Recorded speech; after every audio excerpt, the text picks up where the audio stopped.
All right, welcome back, guys. I have something very special for you. My friend Jake Knisley from the San Francisco Symphony is here. He's the principal percussionist. He's also been the principal percussionist of the Detroit Symphony, the Cleveland Orchestra, and probably most exciting is that you're a friend of the YouTube series. You're the first returning guest. Coffee! Because I just discovered coffee makes me practice more! Yeah, welcome back. Jake and I started school together. I was a freshman and he was a first-year grad, so he had done his undergrad at Northwestern. I was 18 and wandering around because I had no idea what I was doing. Still do that every day. I would walk by Jake's practice room, peek in, and he would be practicing in a really interesting way, and I really didn't get it. I'm just gonna kind of throw it at you. He would have his giant headphones on, sound isolating headphones. He would have the metronome on, maybe into the headphones. It was that loud that I could hear it from like 20 feet away. He had all the instruments set up like all around the room, xylophone, bells, timpani, snare drum, tambourine, cymbals, triangle. It was like a tornado, really. He would play 2 minutes over here,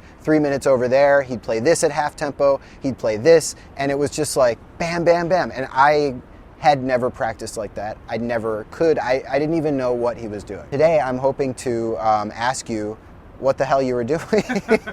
I want to ask you that because I want to help students understand how they can put together their audition preparation, what their days should look like in terms of how you structure it from the day you get the list to the day of the audition. Before we get to that, today is the last day that you can sign up for the audition bootcamp that I'm doing with Noah Kageyama. Enrollment closes tonight at 11:59 p.m. If you're interested in spending 8 weeks putting together your audition preparation system from the day you get the list until the day of the audition, you can go ahead and check out all the details at robknopper.com/bootcamp. All right, so Jake, what were you doing at Juilliard and then at New World? What was that all about? Yeah, I mean, what the hell was I doing? I hope you're not offended by the way No, I phrased that. No, We go way back. We go way back. I think at that time I was really interested in sort of constantly simulating a mock audition. People who know me well, I'm not really a low energy person. I can practice all day, wow! Tornado is a nice adjective or description, I guess.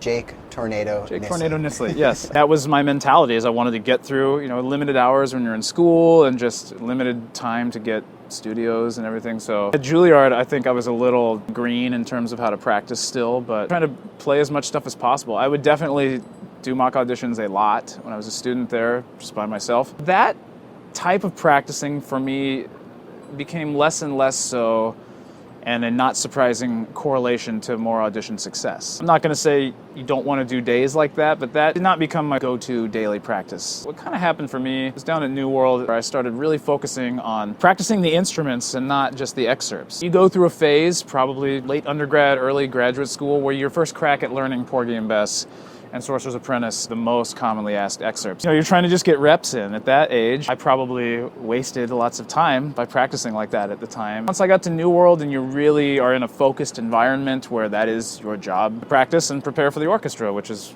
what we do now. I always start the day with stick control now, and I always play. When I was preparing for these latest auditions, in which I've had some success, the majority of my practice time, or at least 50% of it, would be practicing fundamentals. On snare drum, I would practice the John Pratt 14 Modern Contest Solos. I still do that book every single day, but I play it at pianissimo. Doing all this sort of stuff, this type of practicing where you're getting really comfortable on the instruments, you're feeling symmetrical, you're feeling like, it doesn't matter if you have to start on your right or your left, or if the committee asks you to play outside the box or really literal or whatever. You have sort of a home base that not only physically but psychologically kind of keeps you grounded in that moment, where it doesn't matter if it's West Coast time zone and you're jet lagged and you're taking an audition in San Francisco, or flying and all your stuff gets lost and you're at the Amtrak station in Buffalo, New York. For me, I started treating every day in the practice room, and this does sort of go back to the tornado, bringing in the positive elements of my tornado personality or tendencies. I would practice I never practiced more than 4 or 5 hours a day after school. Once I learned all this repertoire, it was more, I would get in and do 2.5 hours of fundamentals. 2 hours I would play the mallet excerpts, and I would have to do 5 in a row. Perfect. If I did more than one not perfect, meaning note perfect and then not metronomically perfect, I would exit off and I would move on. So I wouldn't create this sort of negative feedback loop of playing Porgy.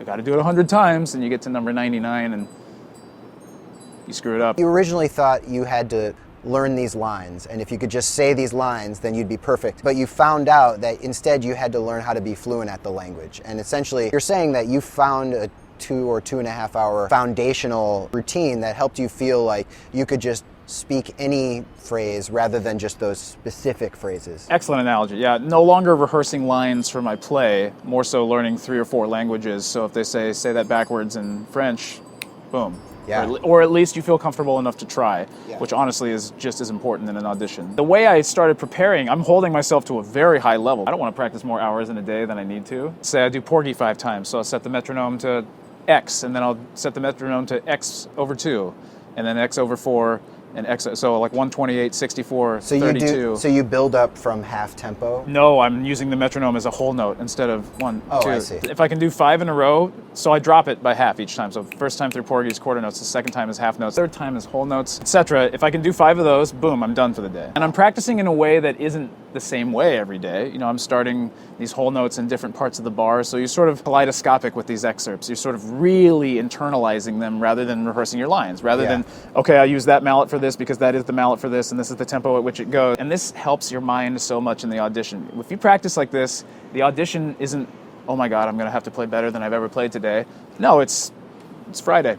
Cool, let's go do what I did yesterday. If you're playing John Pratt at pianissimo every single day, you should probably be able to play Kiji, and you will. You get the audition list. The very next day, you do this process of playing it 5 times with the metronome on the beat, right afterwards with the metronome on every other beat. How do you work up to that? How does that look from that day to the audition? That's a good question in terms of timeline is what you're asking here, right? I think it depends on where you're at as a player. If this is an audition with a bunch of new repertoire, which nowadays we see lists with new stuff, I think it's great. No, I don't jump right into that at all. Actually, I usually save that type of practicing about 40 days out. And then I sort of stop doing it about 2 or 3 days before the audition and cut it down to 1 or 2 times for each excerpt. So I played before my last few auditions predominantly for non-percussionists to try and get a much more general musical sense about what I'm doing. Stop worrying about inverted cheese de chutta flam taps and all this kinds of stuff that no one in the rest of the orchestra knows or cares about. Yeah. It's nice to hit the zoom out button a little bit. You're looking at the forest and you can sort of see, okay, I've been really harping on that one tree there for a while, you know, whether it's 4-stroke roughs or your soft snare drum roll or whatever, but then you're not having to isolate, okay, man, I'll see you in 10 minutes, I gotta go play my soft roll for 10 minutes. You know, to me, that is not an efficient use of time. But yeah, in terms of timeline, you know, I'll take, if there's anything new, of course, I'll dig right into that. Oftentimes there's a Bach or a marimba solo that maybe you haven't seen before, or a few new excerpts here or there, but I'm not gonna jump right back into playing Porgy and Bess. If you're a first-year student and it's your first audition and these are a lot of new excerpts, then I might start a little earlier. If you're gearing up to take one of these auditions this year, of which there are turning out to be quite a few, I think it's nice to throw your hat in the ring. I took my first professional audition my sophomore year for the Detroit Symphony, 2003. Didn't go anywhere with it, but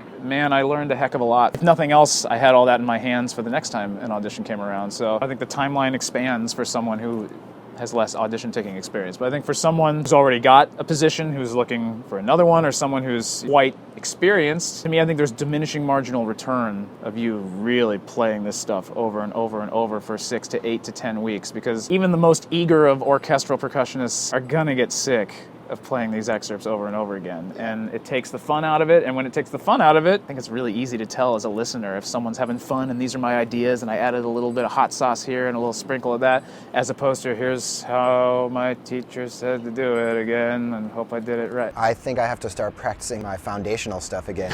Would you say stick control, John Pratt at pianissimo? Yeah, intermediate snare drum studies from Mitch Peters, the first Roman numerals 1 through 5. On mallets, I do a lot of sight reading, try to read some Bach, you know, now and again, ones that I haven't done. Do a lot of scales. I do a xylophone exercise I would love to find the genesis of because I stole it from Mr. Knopper here when he was a student, and I don't even think he knows. It's from Bob Becker. Yeah, exactly. Yeah. Thank you, Bob Becker. Thank you. Well, you guys have a lot to work on now. Thank you so much to Jake for telling us about his audition preparation process. I feel like if we sat down for another 2 hours, you could still continue talking about it at that pace for the entire time. That's Jake for you. Tornado. If you're interested in doing Audition Bootcamp with me and Noah Kagayama, the deadline is tonight at 11:59 p.m. If you're seeing this after today, make sure to hit the like button below, subscribe to the YouTube channel, and I will see you guys in the next video.